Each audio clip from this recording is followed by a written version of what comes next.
गसाइगाव महकुमानि श्रीरामपुराव फिन गंसे गारियाव गोबां बिबांनि गांजा हमनो हायो।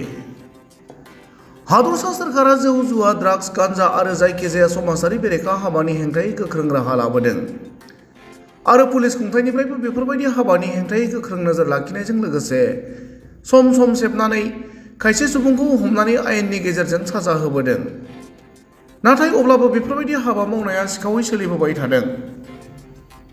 मख'नो गोनां बाथ्रादि क'क्राझार जिल्लानि गसाइगाव महकुमा सिंनि आसाम बंग सिमायारि ओनसोलनि श्रीरामपुराव 15 मे बृहस्पतिबारखालि PB01A7207 नम्बरनि गंसे ट्रेभेलार बासआव सिमुलटापु पुलिसनि मोनसे हानजाया सेबनानै गोबां बिबांनि गांजा हमनो हादोंमोन। बेबादिनो दिनै गसाइगाव महकुमा पुलिस मावख'गिरि आरो सिमुलटापु आउटपस्टनि पुलिसनि मोनसे हानजाया जथायै सेबनायाव फिन गंसे कन्टेनाराव गोबां बिबांनि गांजाखौ हमनो हायो। आसाम बंग सिमायारि ओनसोलनि श्रीरामपुराव पुलिसआ गांजाजों लोगोसे हमनो मोननाय गारिनि नम्बरा UP25DT9280 होनना मिथिनो हादों। गुबुन फारसेथिं गारिनि सिङाव गोबां बिबांनि गांजाखौ मोननो हायोब्लाबो गारिनि ड्राइभार आरो हेन्डिमेनआ खारखोमालाङो होनना मिथिहोयो। যোৱা বছৰ বা তাৰ আগৰ ষ্টক ফুল লাগিছে আৰু মাজতে ষ্টিক কৰি দিয়া হৈছিল কাৰণে বহুত গাড়ী যাব পৰা নাছিলে। এতিয়া নতুন ছিজন আহিছে কাৰণে এতিয়া নতুন ষ্টক ভৰাবৰ কাৰণে পুৰণা ষ্টকখিনি গুচোৱা লাগিছে।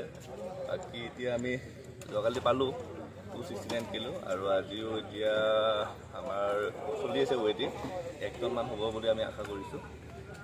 কোনো মানুহ ধৰিছে নেকি? মানুহ মানে এইটো আমাৰ এটা ইনফৰ্মেশ্যন আছিলে, কিন্তু যোৱাকালি বতৰ জানে আপোনালোকে আৰ্লি মৰ্ণিং 4-5টা মানত গাড়ীখন এটা ইণ্টাৰচেপ্ট কৰা হয়। বাট বতৰৰ সুবিধা নাই, মানুহকেইজন পলাব চেষ্টা কৰে। আমাৰ নম্বৰ আছে, এতিয়া আমি ট্ৰাই কৰিম। ক'ৰ পৰা আহিছে, ক'ত যাব এইটো? এতিয়ালৈকে ড্ৰাইভাৰজন যিহেতু আমি পোৱা নাই, তথাপি আমি খবৰ লৈ আছোঁ বাৰু। 10 কেজি আৰু এনেকৈ আছে।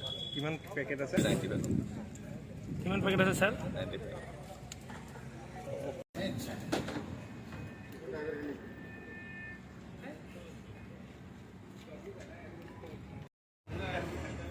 Saktar